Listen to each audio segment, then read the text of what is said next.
दिनेश ब्रह्म बिथां एबसुनि association general secretary central कमिटिनि नैबे बिथाङा जे हाग्रामा महिलारि सारा एनअसि हरनायखौ लानानै माखासे मिटिंआव बिथांखौ आलासि महरै लिंहरो दखरा एबसुनि मिटिंफ्राव बेवहाय बिथाङा रायजो राजाफोरनि सिगाङाव गेवलां मेलाव आसि थुयै प्रुफ देखाय हाग्रामा महिलारिनि एगेन्स्टआव खोथा बुङो।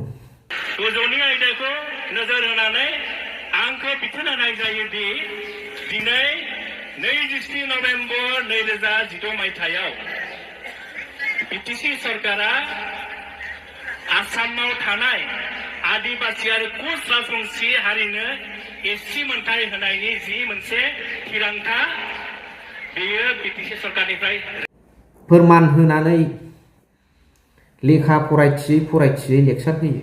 जिहेतु बिथाङा बिराद बिरोधिसो, बिथाङा सासे राजनितिक नेतासो, बुंनाय सायसा एबसुनि नङा। एबसुनाथ' बिराद एगेन्स्ट लानानै हाग्रामा महिलारि सारखौ बुंनो मोना, प्रमद बर'खौ बुंनो मोना, सोरबा कंग्रेसनिखौ बुंनो मोना।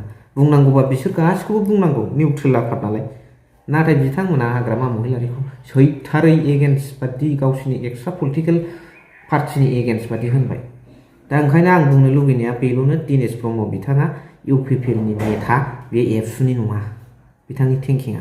आरो बुंबावदों बिथाङा 5,000 जन मुंख्लंफ्रा अपमान जागोन जुदि बिटिआर एग्रिमेन्टनि दफाफोरखौ हाग्रामा महिलारि बिथाङा मावफुंजोबाब्ला। बेवहाय हाग्रामा महिलारियाबो बै सुक्तियाव सासे उइटनेस हिसाबै बिथाङा सागान होदों, साखि हिसाबै सागान होदों। बिथाङाबो संबिजितनि जे मोनसे सुक्ति जानाय बे सुक्तियाव बिथाङाबो बे सुक्तिया मोजां जादों होननानै बिथाङाबो बेवहाय सागान होदों।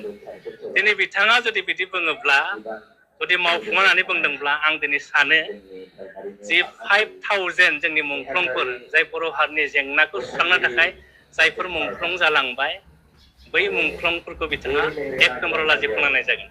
बे माबा मोनसे बाथ्रा जायो नामा? मुंख्लंफ्रा बाहा दुखु मोनदों? बड'लेण्डनि थाखायसो मुंख्लं जादोंमोन। नोंनि बिटिआर एकर्डनि थाखाय 5,000 जन बर' रायजो राजाफ्रा मुंख्लं जादों नामा? बर' रायजो राजाफ्रा मुंख्लं जादों बड'लेण्डनि थाखायसो। आरो बे बड'लेण्डखौ नोंथांमोना गारनानै फाननानै दिल्लीयाव नांला होननानै फैबाय, फाइनाल एन्ड कम्प्रिहेन्सिभ बिटिआरआनो होननानै फैबाय। बिनि थाखायसो मुंख्लंफ्रा दुखु मोनगोन दा। नुहुरगासिनो दं बिसोरो गोजौनिफ्राय। दिनैनि समाव एबसुआ मा खोथा बुंदों? बे 5,000 जन मुंख्लंफ्रा बहा दुखु मोनगोन होनोब्ला, एबसुआ जे दिनैनि समाव बड'लेण्ड नांला, बिटिआरआनो जोंनि थाखाय फाइनाल एन्ड कम्प्रिहेन्सिभ सुक्ति होननानै गारबोबाय, बेयाव दुखु मोनगोन मुंख्लंफ्रा। बावसो दुखु मोनगोन मुंख्लंफ्रा। मानो होनब्ला बिथांमोना बिटिआरनि थाखाय मुंख्लं जायाखैमोन, बड'लेण्डनि थाखायसो। आरो बे बड'लेण्डखौ फाननाया नोंथांमोननि बिराद गिदिर गोरोन्थि। मा लेक्सार बाहायदों सार? सोर जाम्बा जाम्बि दंबावलै दानि जुगाव? सोरखौ मा फिदिंनो नागिरदों? मानगोनां दिनेश ब्रह्म नोंथाङा आफादाव थाबा मालाय मा जानो? बयबो आजिखालि बयनावबो नलेजआ दंसै, बयबो मिथिगौ खोथाखौ, बास्तबताया मा। आरो बायसान्सनि खोथाथाय खोथा मावफुंजोब्बायलायनो। दे नोंथाङा बुंबाय, मानिनानै लाबाय, मुंख्लंफ्रा गोजोनगोन, मावफुंजोब्बायलायनो। बे बिटिआर सुक्तियावदो लिरनाय दङ, ग्रेजिं लेन्ड वाटार बडिज, बियो डाइरेक्टलि आन्डार द कन्ट्रल अफ आसाम गभर्नमेन्ट होननाय। बेखौ बिटिआरआ बा बिटिसिआ मोननाय नङा। वाटार बडिज, ग्रेजिं लेन्डफोरखौ आसाम गभर्नमेन्टआनो कन्ट्रल खालामगोन होनदों।